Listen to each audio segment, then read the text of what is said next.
During all these talks in the last few days that were so intense, and you talk about so many things that I'm still thinking about, and I suppose that most people who attended the talks have also a lot to think these days. But I wanted to talk about how it was that you decided to attend these events of the 40th anniversary of punk in Argentina, in Brazil, in Mexico. Well, I have to say that it didn't even occur to me that it was a 40-year anniversary of punk. And it doesn't interest me that it's a 40-year anniversary of punk either. So, I mean, I was sort of unaware of it. So, I was asked to do some stuff in London and didn't, because it was just a tourist event. I don't know how it is in South America, but it was just a bit of sort of commercial nonsense in London. Yeah. I mean, the Mayor of London, Boris Johnson, now Foreign Minister, was the guy who sort of supported the idea. Well, I mean, when the Mayor of London, who's a sort of Eton-educated, Oxbridge, wealthy snob, starts promoting punk events, and I think you have to ask pretty serious questions. So, it was absolutely nothing at all to do with that. I mean, the reason I was in Argentina, the reason I was in Brazil, and the reason I'm here is because of people, and people I like and want to be with, and share things with. Yeah. Which isn't going to have a lot to do with anniversaries of punk, quite honestly, because I'm not particularly interested in talking about, you know, something that happened 40 years ago, because I don't think it's relevant anymore. No, yeah, that was, you made it very clear in all these days what your interest was and the points that you were trying to make.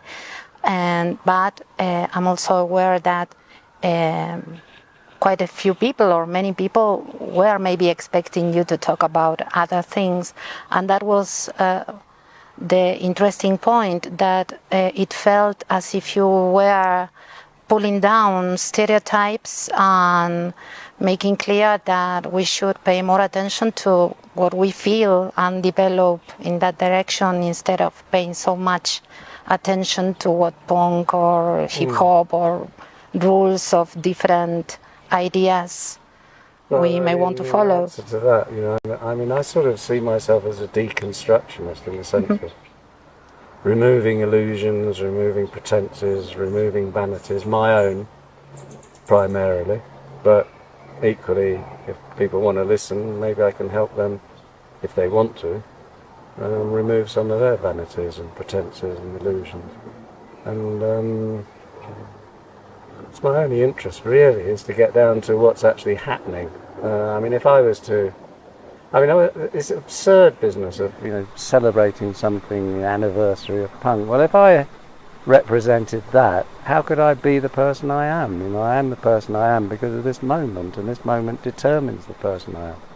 So I'm not going to travel, you know, 6,000 miles or whatever it is to talk about something that happened 40 years ago that I'm not interested in and doesn't represent me.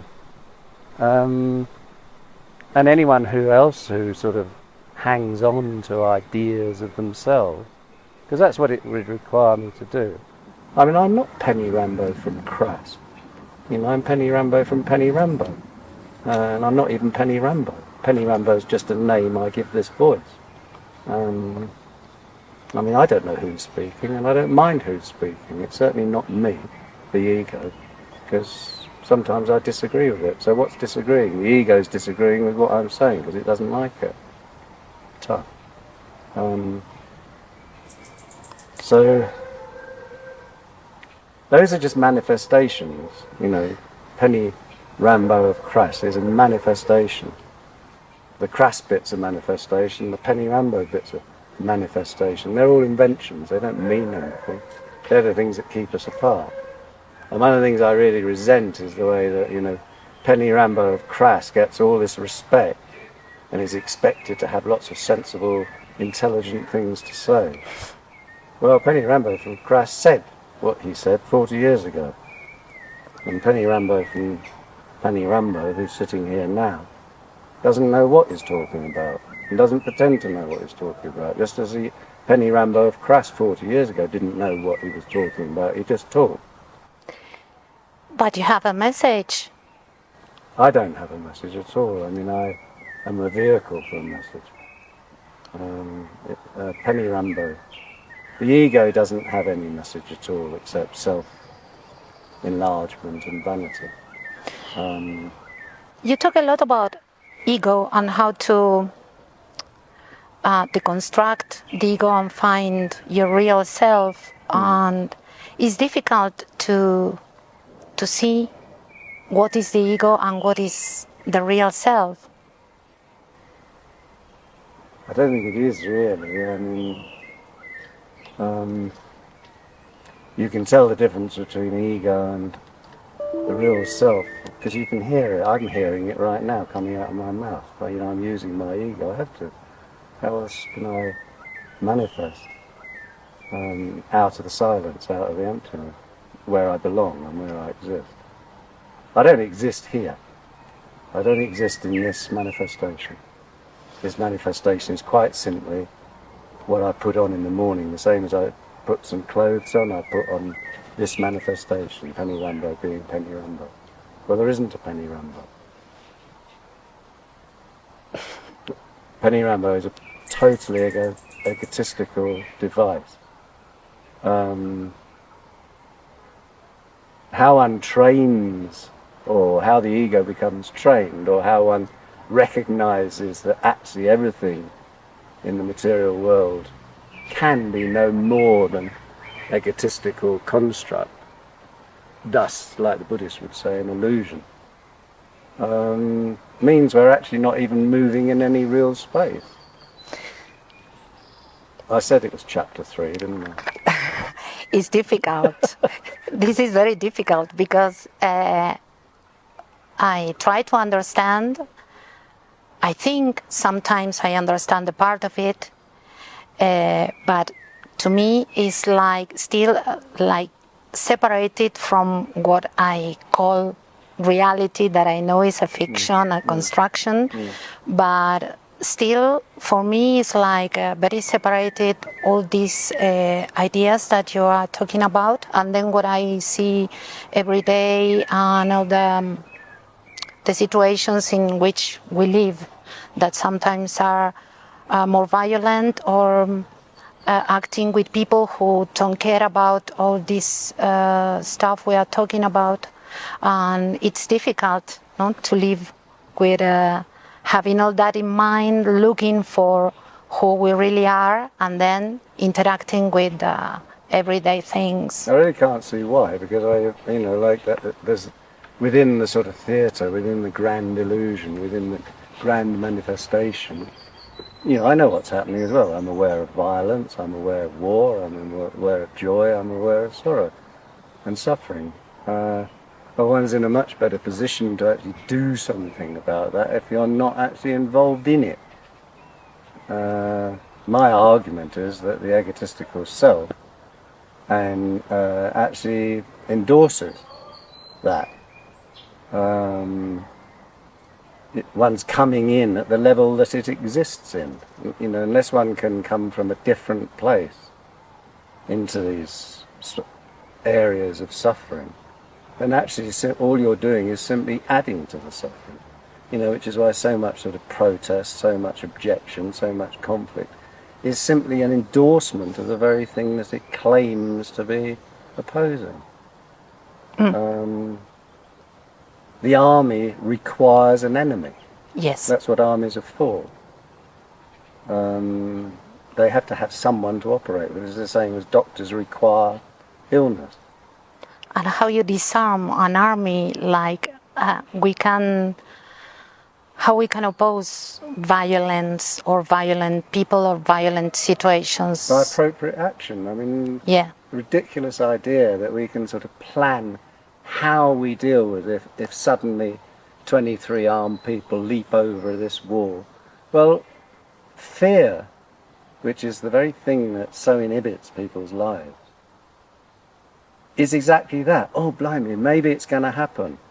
You know, like it's a build-up of something which might happen, might not happen. Simple fact is most people live, or many people live, very much within the domain that not only might it happen, it is happening. In a constant state of fear. Whether that's fear of not being able to pay the rent, or being attacked in the street, or a new world war, of global warming, blah, blah, blah, blah, blah. And they're all just things that hold us stuck within it. And when we're stuck within it, we actually add to it. Although those things operate on fear. Yeah. They're bound to fear. And also makes our reaction almost guaranteed to fail. If someone starts being insulting to you and you respond, "Don't you talk to me like that," well, that's the beginning of an argument. Yeah.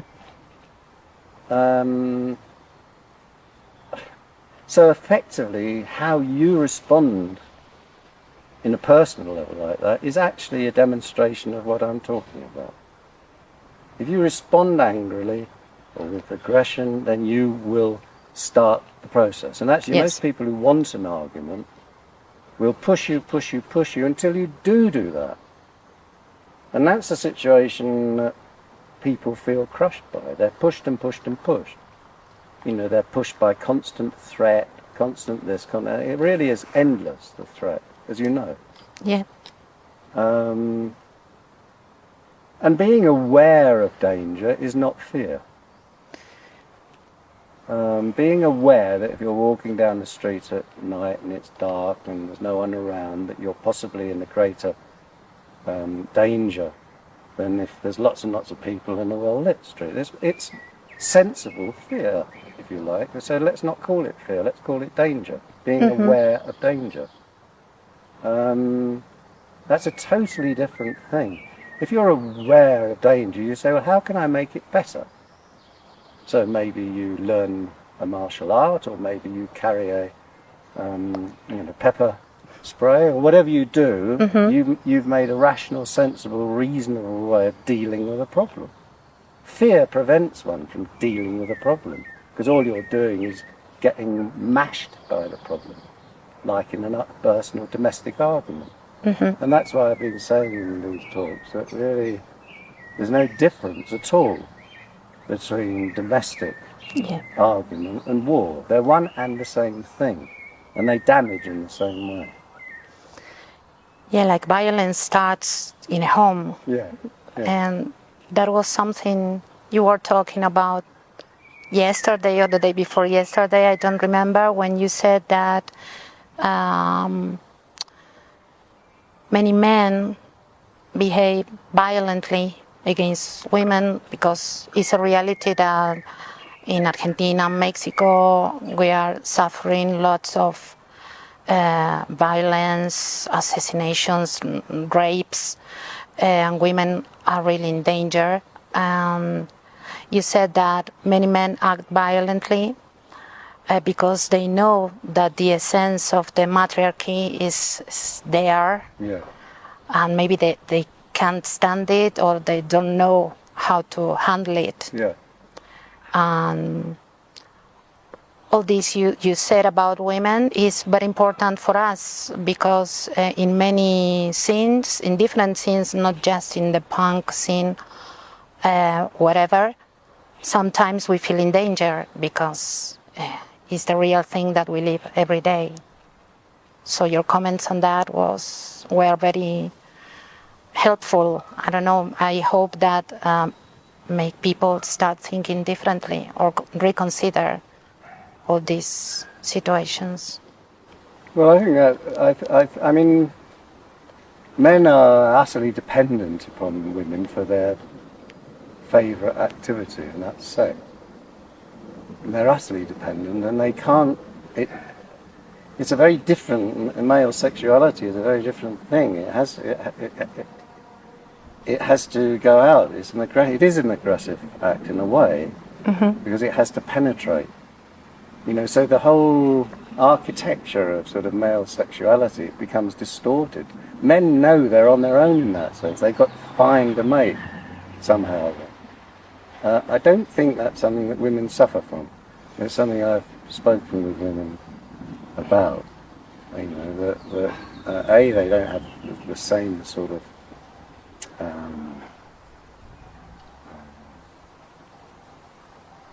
sexual motivation almost. I mean, I don't believe that men are in the least bit interested in procreation. They might be as an intellectual idea, or they might be as a sort of biological necessity, you know, because why indigenous families may have large families, because they know a large number of them are going to die very young. Although that's got nothing to do with sexuality. That's to do with actually function. And men are out on their own sexually, and they have a hard job of it. They have to hunt. Well, that's part of, you know, the violence of men. They're not very good at hunting. They're not very good. You have sons, daughters. You ever wanted to procreate, to become, to go into a family, form a family? No. You've ever been interested? No. Why not? I mean, I've had a sort of wonderful life. Very, very, you know, I've had my sorrows and I've had my joys, as we all do, and I've had my pain and I've had my pleasure. But, you know, I would never inflict that willingly or wishfully in another form. All of the things you're talking about, you know, the pain, the suffering, the threat. What if I was to have a daughter? Do I want her to have to live in this world? No, I don't. You know, it's a practical decision. You can't hide them away either. You can't think, oh, well, I'll go and live in a nice little commune in the countryside. It's still the same problems there, the same suffering. They're just sort of temporary escape zones. But nothing's changed by them. They're temporary escape zones. And they actually, in a way, endorse, again, the very thing that they appear to be criticising. That's why, you know, yesterday I was talking about being very wary of community, the whole idea of community.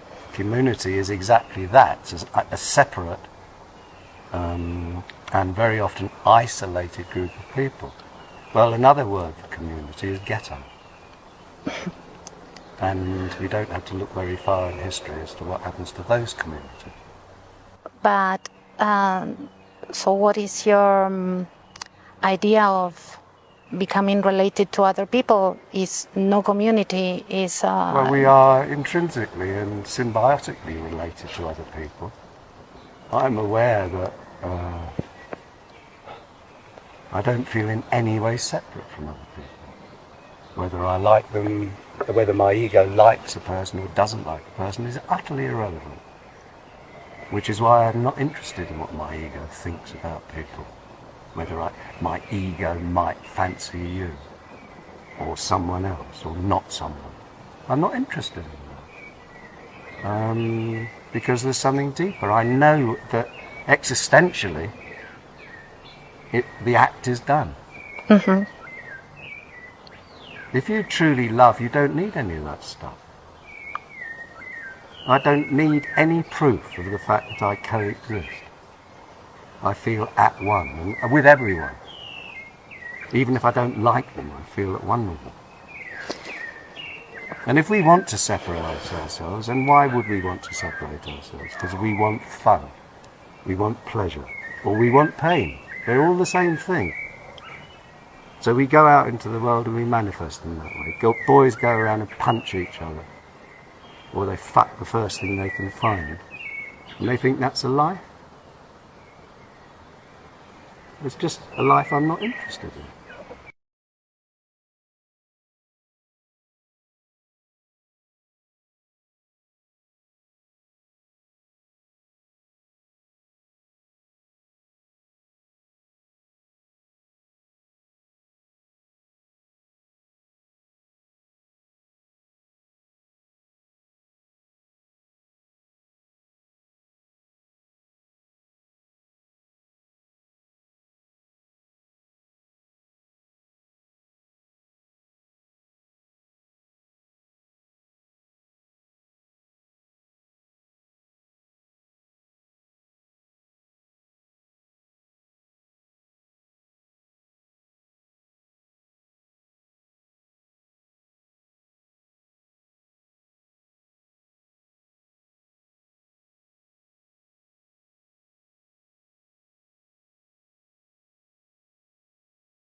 Yesterday we also talked about that sense of the punk community in Mexico, which is called like that. And you said that it can be like a process, a part, is something that you leave on the way to find something else later. And this sense of community make many people feel confident, maybe as even though it is a fiction, the identity, but many people still feel safe into that. Well, that's the danger. Yeah, I know it's a danger. I know, but sometimes it's like it seems to be that many people can't leave it apart. You get hold of it. I need this identity because it helps me feel somebody. Yeah, but the identity actually diminishes. Yeah. By nature. That's why sort of mass protest is so ridiculous. Why do you need confirmation of what you feel? Yeah. The earth doesn't mind. You know, the sort of romantics, you know, can make fictions about Mother Earth. But we don't honour Mother Earth by not understanding her nature and being her nature. If we want to be separate from that, that's fine. You know, that's other people's business, not mine. Yeah. But to me, it's one huge fiction, one huge theatre. And I can engage in it, of course I can. I'm doing so at the moment to an extent.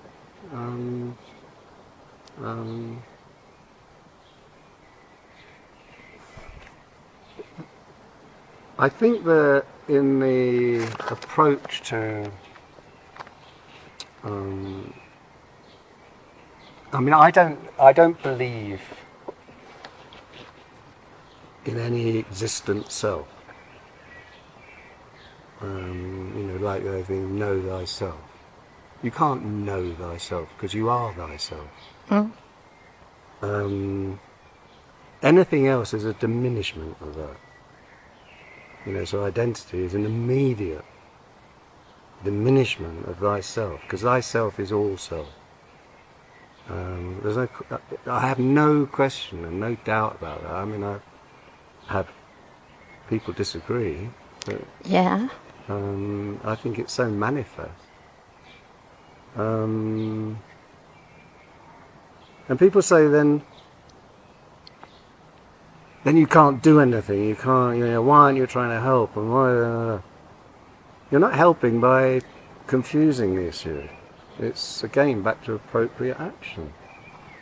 You know, I've known you, you know, through Argentina. I remember a wonderful conversation we had when you were organising in March.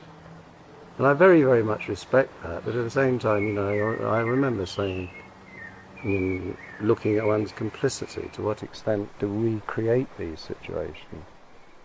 And we do have to ask that.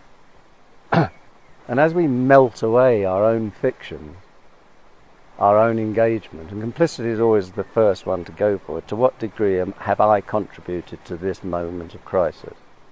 To what degree have I contributed to this moment of violence? You know, the bad situations we get into. That's what I always do. It's always my immediate reaction. How have I orchestrated this? Not why is this person about to punch me in the face? More, why have I created this situation? To what degree am I responsible?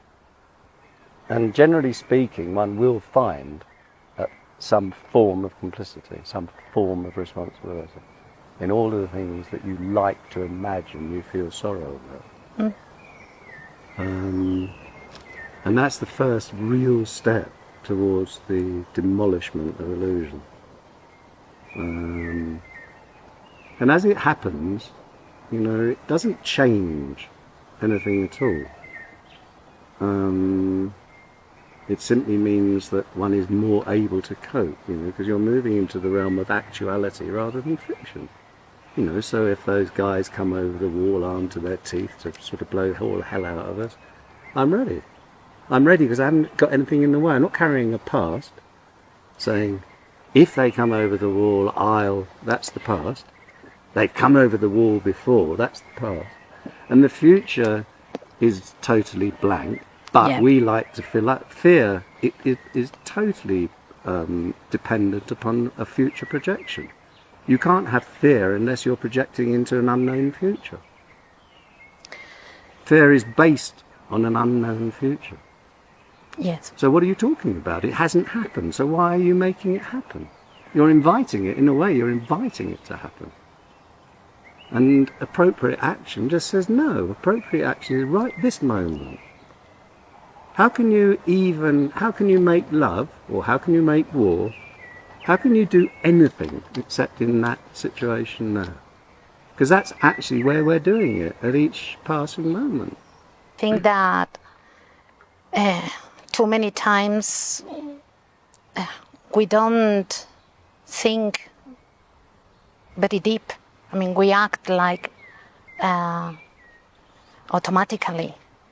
Most people. Yeah. That's what I see. I mean, even. Well, what is the sort of narrative that one is reacting around with that automatic reaction? What do you think is the? I think that many times it's like too many things happening all day, not having enough time to be alone thinking. During the day, many people work many hours, then they want to forget about work, turn on the TV or listen to music or do stuff to forget about yourself instead of going deeper. So many times all these become like an automat person that is always repeating things. But that's entirely... I mean, I was asking you, well, what's the narrative? I mean, the narrative is materialism. Yeah. You know, I wanted you to say it, but I've said it now. Yeah. And yes, that's how materialism, that's how it's structured, that's how it's maintained. Yes. I can't remember the exact expression you used, but, you know, like we're not happy, so what do? We go and watch. We watch the television, which is a product. You know, it's further indoctrination, or we go out shopping, which is, you know, further indoctrination. Everything actually is designed to keep you in that loop. Mm-hmm. Fear being the key one.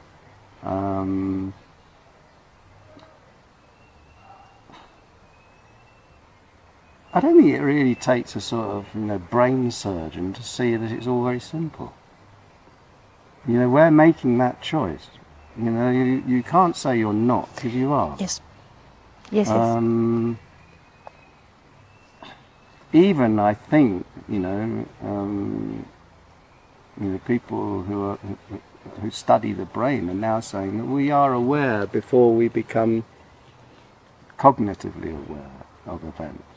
Which is, of course, must be the case, because events occur before our awareness of them. Things have already happened. By the time we're reacting, it has to have happened, otherwise we wouldn't have anything to react to. Well, it's that little gap between the event and our reaction, yes, which is the big danger point. And it's moving from reaction into event. You know, that's the whole process. You know, you're moving... That's inappropriate action, because here's what happens and here's our reaction. Well, it's too late. And that's the thing, that's the point, that's the moment, always. In every single step into the darkness of the future, into the absolute blank. You know, the future is a sort of just nothing but infinite possibility. Yeah. You know, it's nothing and everything. It's the absolute. And it's the absolute to which all of this fiction returns. And it's the absolute from which we appeared.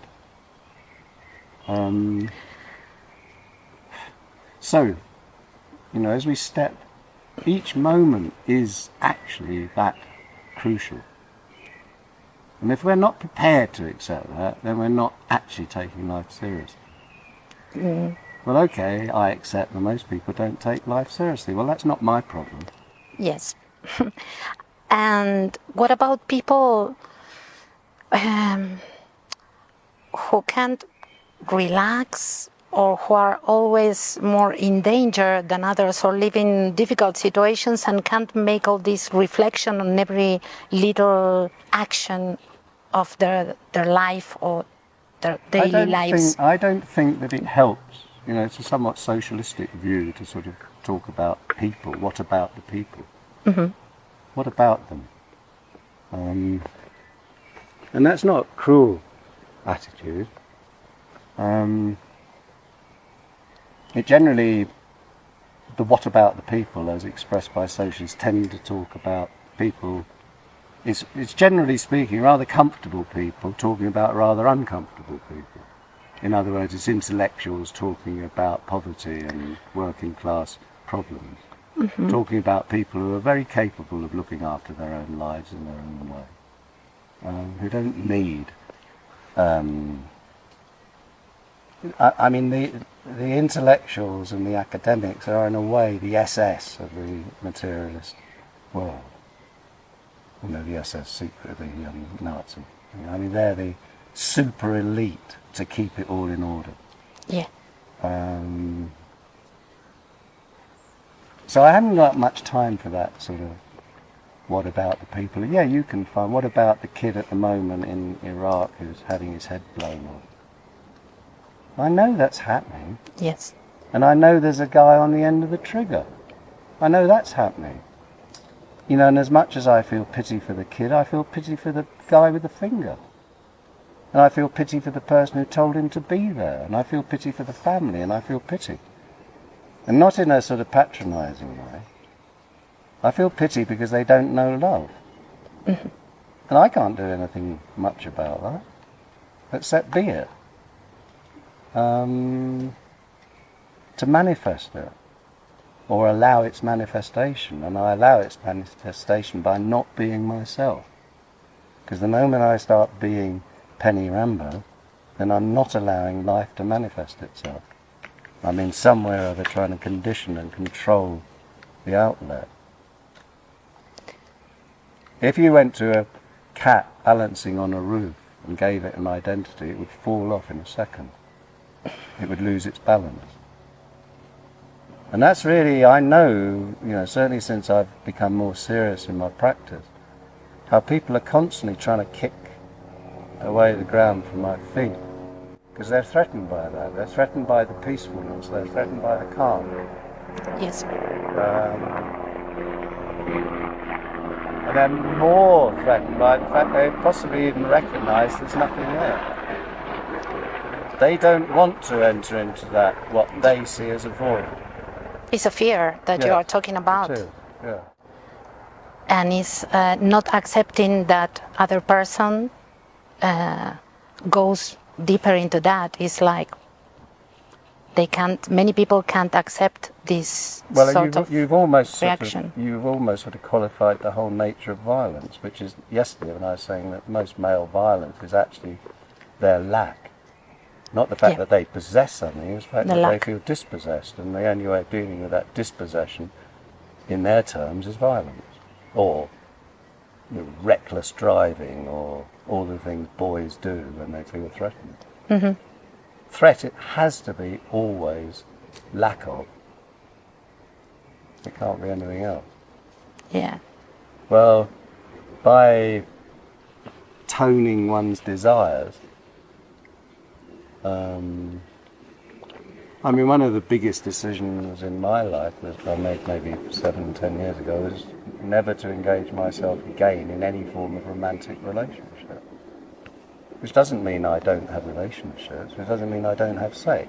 It does mean I do not engage in a fantasy.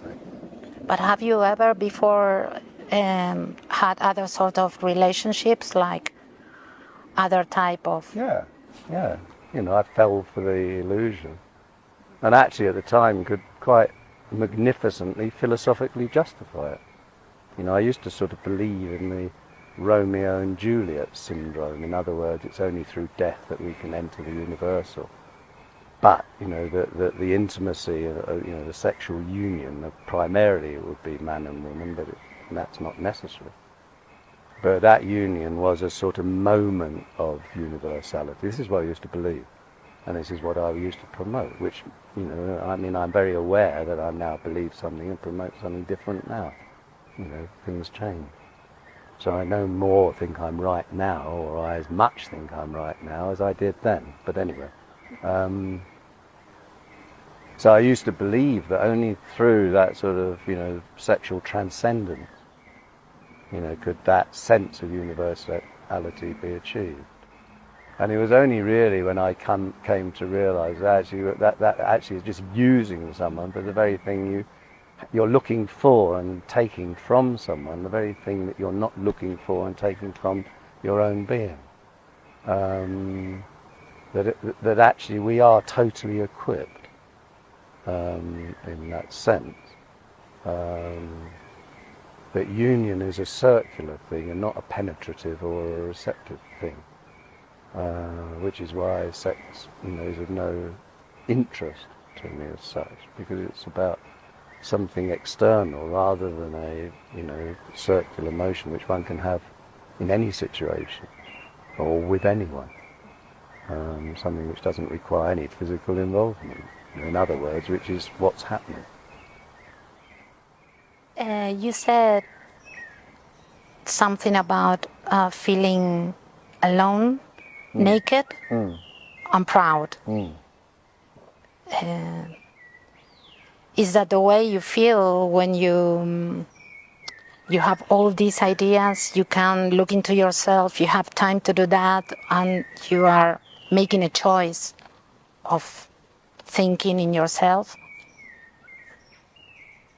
No, not at all. I mean, I should have explained yesterday. The naked I meant was sort of naked mind as much as naked body. Totally, absolutely naked.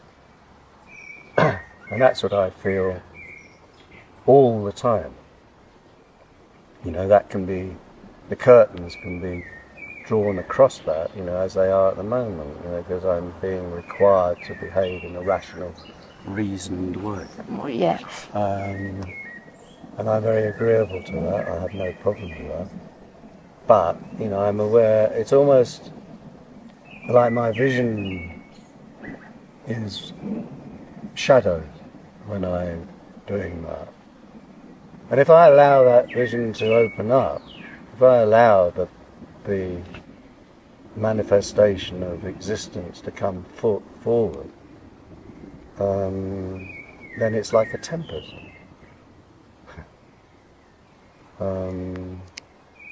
And I don't do that with people very often, or very, very rarely. I mean, that's what I do. Certainly I do it in my... That is constantly manifesting in Tai Chi, in every moment and movement, the sort of tempest of life, the force of the earth. And I feel that, in all my aloneness. And I know that's where we meet. Not you and I, but you and I and everyone. That's where we meet, and that's where we actually are. And it includes all of the sort of materialist manifestations, which is why they don't concern me. I don't react emotionally if I hear about some kid having his head blown off in Iraq. It's not an emotional feeling at all, any more than I get an emotional feeling when I heard a bird sing. I've got preferences, probably, but even those are damaging and dangerous.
And what are the important things, the stuff that you more care about in your life? That. You can't go beyond that, really. The moment you sort of go beyond that, then you're in dangerous, stupid ground. And if we know that, then we just know how to move. I think there's 108 moves in Tai Chi, you know. But the teaching is it's all one move. There's no point at which you can say, and it's impossible actually to ever, you know, where's the move in that? There is actually, in Tai Chi, there are points at which actually something could happen if they were being applied. Uh-huh. But actually, it's all one move. Well, that's what life is. It's all one move. It's all one moment. It's all one single moment. It's that. And I've come to know that. You know, maybe in 10 years' time I'll be sitting here saying, yeah, well, I used to believe that that was that. And, you know, I never stop. The moment something becomes a little bit established in my thinking, then I go back to my desk and I write down and I try to deconstruct it. You know, I'm interested only... I mean, I expressed an absolute, you know, I mean, it is an absolute that the world at this very moment is the only way it could be, because it is what it is. Mm-hmm. Well, we've now waited 5 seconds, and the world at the moment is, well, that's a sort of like an unavoidable truth. We're always in the only moment. Yeah. If we want to be casual about that, then that's the choice. I don't mind. People want to not even feel the moment, prefer to sort of go to a movie. That's their business. It's not mine. I don't prefer to go to a movie. I know what entertainment's about, and that can be, you know, cheap talk, you know, chit chat. You know, I'm only interested if I'm going to manifest, you know, through Penny Rambo being Penny Rambo, something, to look for something that has meaning, to share something, some moment that can create some sort of configuration which is better than this obnoxious separateness that people feel. And it is obnoxious to me. That's their choice, and I respect that, but it's obnoxious and unnecessary as well. Do you have, I wouldn't say habits, things that you do every day, the practice of Tai Chi or meditation, or is something that you do every day, you share with other people? It's something I don't like talking about, because it then appears to be promotion.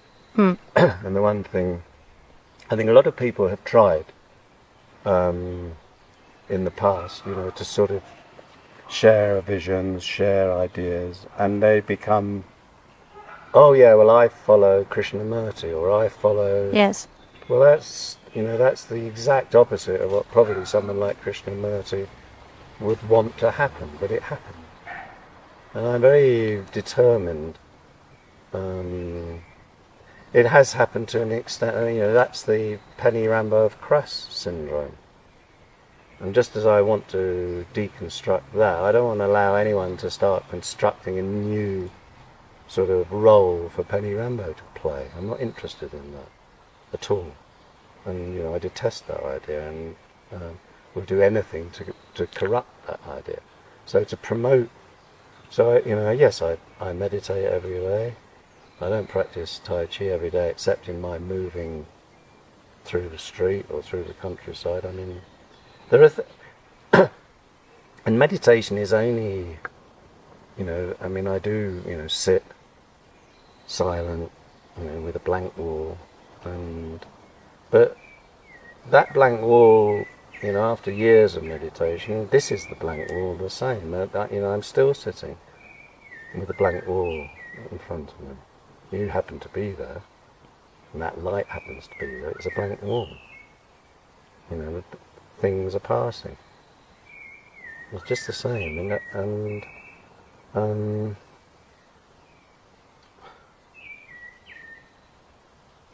I don't necessarily, you know, there are 1,000 ways that people can arrive at something. Who am I to say that's better? I don't think it's any better or worse. I personally never wanted to be a part of the material world. I never actually have been to any real degree. I've always been, no, I really don't like that, and finding a way around, out. You know, and I guess by 74, if you haven't perfected that, or aren't close to perfecting it, then you haven't really spent your life very sensibly. So I'm not putting it forward as an answer. I'm putting it forward as an observation that there appears to be too much suffering. Actually, I could say there's I mean, as John Cage once said, you know, there's the precise and perfect amount of suffering, because that accounts for this very moment. You know, if the world is the only way it could be, then it would be very ungracious to say, yeah, well, it's not good enough. Well, actually, it has to be good enough because it's where we're sitting here. And it will go on being good enough because we're sitting here. Whatever's happening, we're sitting here, you know, wherever that might be. So it's a sort of gracious acceptance of life, of what's happening, you know, whether you are a materialist or a not materialist. It's still the same occurrence. And being realistic about it, in fact. I mean, actually, I do believe that most of what I say is very rational and it's very logical. These are events, these are how it works. But if people choose to go on, you know, disturbing themselves with it, then fine, you know, maybe they've got some. Maybe it is good to go around shooting grandmothers, I don't know. I don't know. I don't know. I really felt it when you said, like being naked, proud, that proud or pride is something that I don't feel very often, and I don't use the word.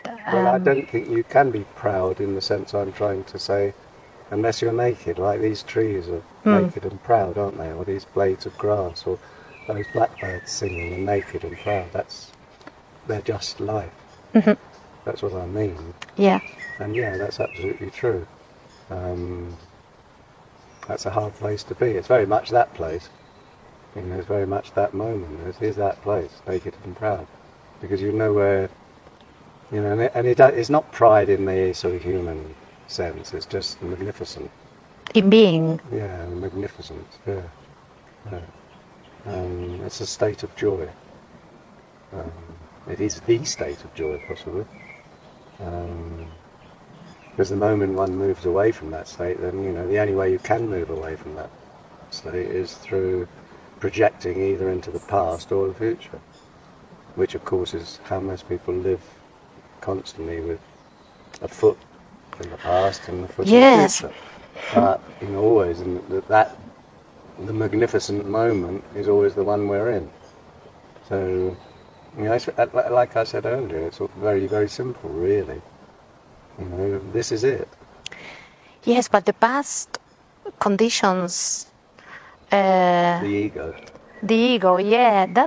I think that is the most difficult to recognize the ego and your real self, your heart. And you also talk about the importance of listening to messages. I mean, we have messages from within all the time. Maybe they manifest in different things, in our body, in feelings. And sometimes we don't pay attention to the messages. If you don't pay attention to the messages, which, you know, I don't know whether they're from the heart or whether they're from the earth itself. I mean, because I don't think they're separable, you know, from life.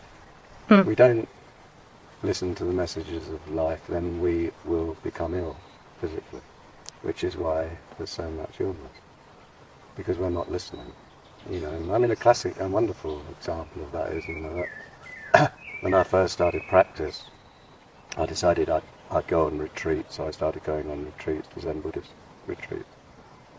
And, you know, after a year or two, I started feeling, oh, you know, I'm getting pretty good at this Zen stuff. You know, ego was starting to creep back in, you know, and it was creeping into my practice. You know, I would sit down feeling a little bit dignified and, you know, do all my little puja bits and ring the bell and feel, oh yeah, I'm sort of a member of the club. And that continued for about 3 or 4 years of, you know, feeling just a little bit pleased with myself. You know, the ego will always try and find a leash to put you on. Yeah. And, you know, I'd gone into, I'd arrived at a state of joy, and the ego thought, yeah, I could deal with that one. You'll become a Zen master. And the net result of that was actually a heart attack. Because the message, I was ignoring the message. I was ignoring actually what Zen really is about, which, and I in effect, it was the end of my relationship with Zen, because I realised that, you know, there were illusions within it that could allow that to happen, which there isn't in Taoism. Taoism is much more fundamental. There's no ritual, there's no anything. There's just the matriarchy, and, you know, like I said yesterday, Yes. I believe and know that the matriarchy, which isn't about power of women, it's the power of matriarchy, exists intact, and all the rest is bullshit. Well, I got involved in bullshit, and the natural result of that was a heart attack. And I do feel that, you know, I was waiting for a train when I had the heart attack, and the train came in as it was happening. And I actually almost could see the egotistical self, you know, because it had to get up that morning and had to travel back to London, you know, and the only way you have to use the ego to do those things, to go and buy your ticket, you know, otherwise you can't buy your ticket out of the emptiness. You know, so I actually pretty much could see myself, the ego self, getting onto the train and travelling away.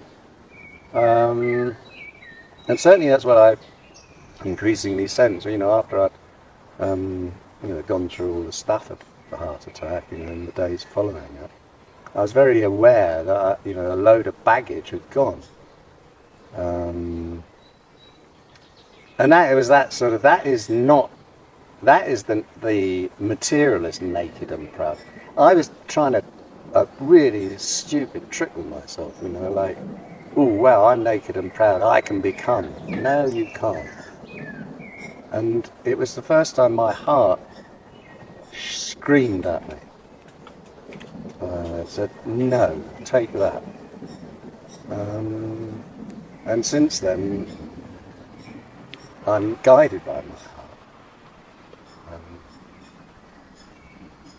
That's over. How long ago was that? About 3 years, I think. How did you recover? Well, I didn't recover. That was the thing. You see, there was a good example there, because I'm having to use my ego to talk. My ego only knows itself. And where I feel joy, it will feel exactly what happened, where I'm almost tearful. Anyway, the recover. I kept getting people would write me, I hope you recover soon.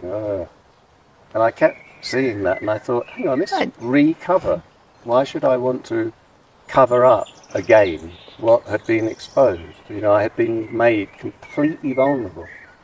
I mean, it was the heart attack itself, which was, you know, the most painful, magnificent, huge event that had ever occurred to this physical form, you know, I could only describe it as exquisite. It was beautiful. I mean, Yes. unbelievably painful. And it went on for about, you know, half an hour or so. And even with all the drugs and stuff they were pumping into her, you know, the pain was just extreme. But beautiful, because it was sort of like saying, well, actually, this is the strength of life. This is what life is. This is this glorious and magnificent force. You know, we've had to put it in, you know, like whatever it is, the message makers, whatever that is. But it's almost like, all right, we'll demonstrate you really what it's about. Yes. You can stand up and say naked and proud. This is it. And when I was saying about naked and proud is like a tempest, if I was to tear it away, then I would explode with the same force as that heart attack exploded. Which I can do on my own, but I won't do with other people. Generally. So that vulnerability is, I can remind myself very easily. I can simply recall on that sense of magnificence, of the power of life, which is also the power of death, of course. Yeah. And the equal beauty. And whilst I was actually in the heart attack on 2 occasions, or maybe even 3 occasions, I sort of went out, I died, and I was brought back. And at the times I died, I was floating, you know, maybe 20 foot above my own garden. And the garden was just exquisite, you know, the colours and the light, and it was just like heaven. But I wasn't there. And it was a strange feeling of I was seeing it, but I also knew I wasn't there. And that is actually, that gave me an instruction, the lesson I learned from that. That's exactly it. I am seeing it, but I'm not there. Mm-hmm. And that's what I feel now. I am seeing it, I am relating, but I'm not there. Penny Rambo's there. Penny Rambo of Crass is here.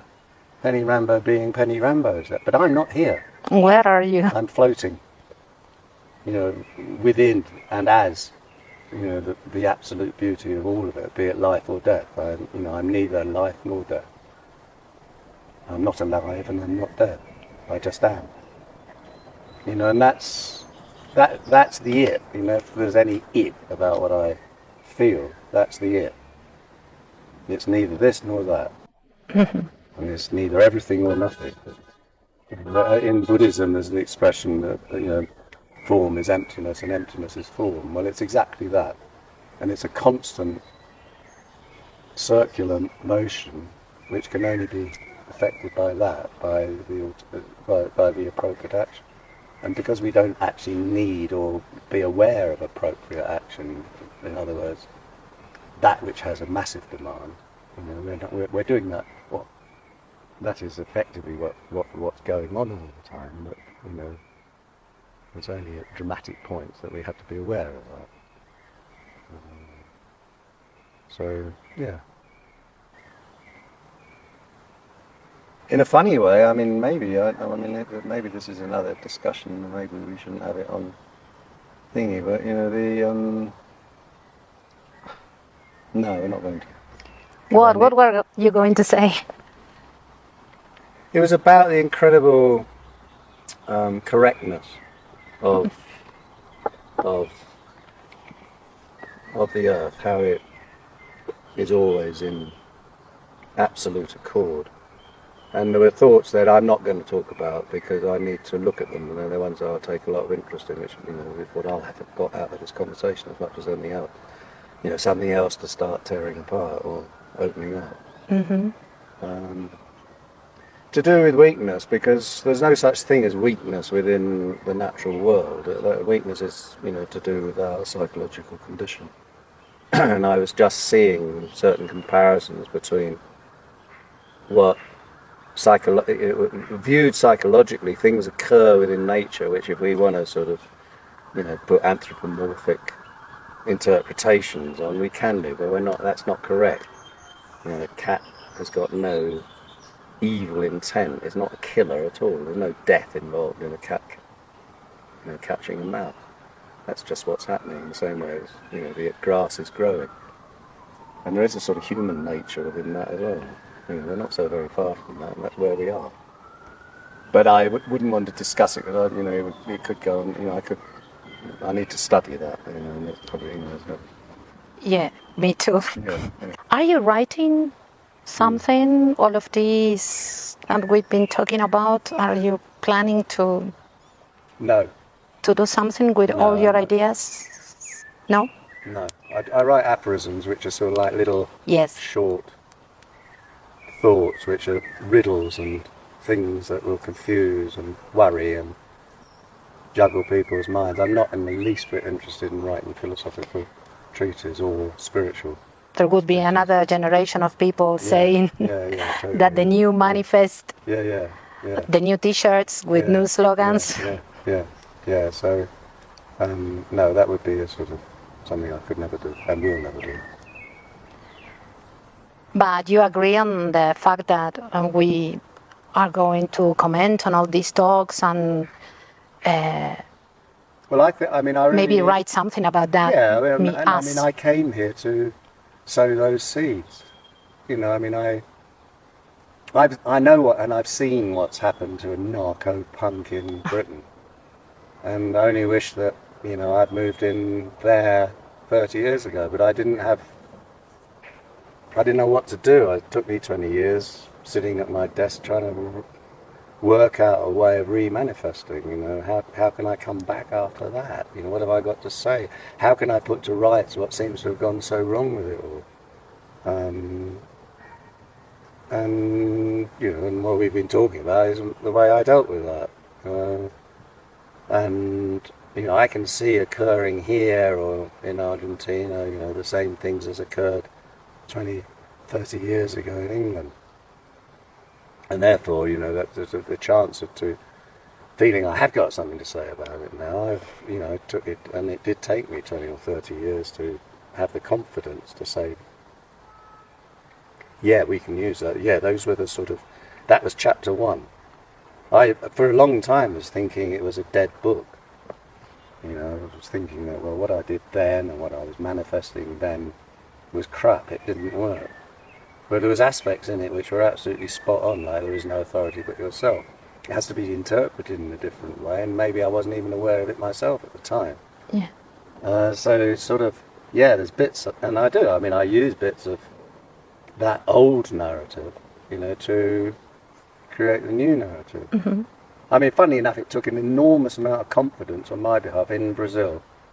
I knew it was a tropical place, so I took my sort of white clothes because I know what it's like to wear black in real heat. You know, I always have worn black, and I do wear black. But in Africa, when I first went to Africa, I realised I couldn't wear black because I felt so uncomfortable. So I got white.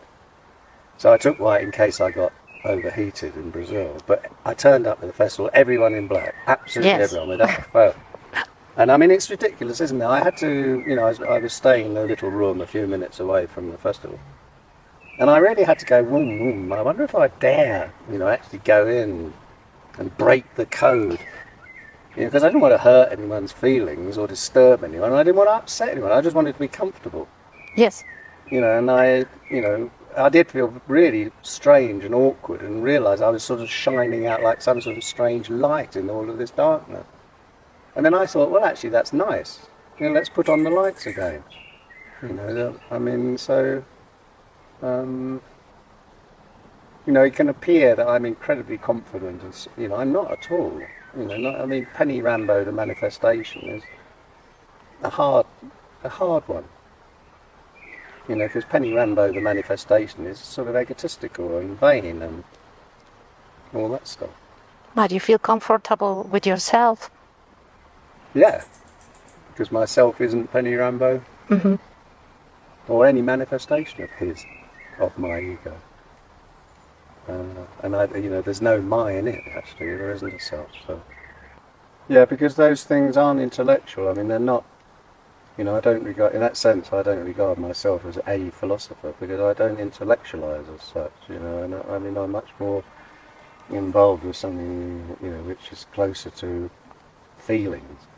You know, so in any statement, what I'm trying to do is to cut through the sort of fibre of the intellect, you know, with something which actually creates a schism, you know, creates a little moment of that sort of feels strange, you know, strange ideas, which sort of start breaking the construct down. You know, an obvious one is like the appropriate action. You know, if people actually give that any serious thought, then it actually starts happening. Because you have to think it, and then thinking it, you create it. You know, so there's a lot of sort of jiggery poker, you know, trickery and gameplay in the dialogue. That's why I told you that I felt lost, or maybe previous to your visit, I would have had hundreds of questions to ask, but rapidly started to fall apart when I started thinking in other things, other stuff, like all this that we've been talking about. And the rest of the questions became almost unimportant to me.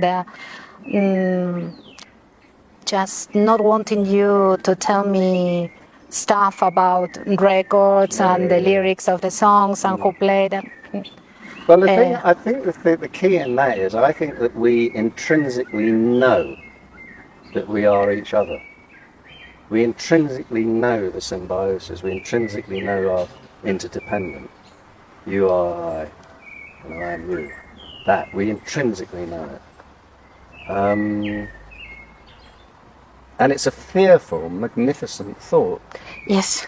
And it's one that's almost impossible. What the ego wants to do is to make use of it. It wants to try to hang on to some structure, because it knows that it will be crushed entirely the moment one acknowledges and moves out into that domain. And that's very significant. So that all of that sort of sense of, oh no, but Yes. I know that. And because actually the ego doesn't know how to approach another being without want. You know, so mistaking, you know, like, yes, I am you, then we confuse. Well, the ego will go, oh yeah, that's good, we can have a bit of sex, or yeah, we can have a bit of a party, we'll use it. But that's not it. You know, and also, if you're coming from, you know, the other side of the fence, one has to be very aware of that. You know, that's what you might be appearing to be promoting. And the only way round is to be brutally honest and open about that. But yeah, that's the one. I mean, we all know that, and we all know that all of this is irrelevant, because we all know we're actually there. We all know that the world is at peace, but we're not allowing it to be so. And I absolutely believe that. It's there and it's finished. It's over. There's nothing to be done, nothing to be said. It's over. Meanwhile, blah blah blah blah blah blah.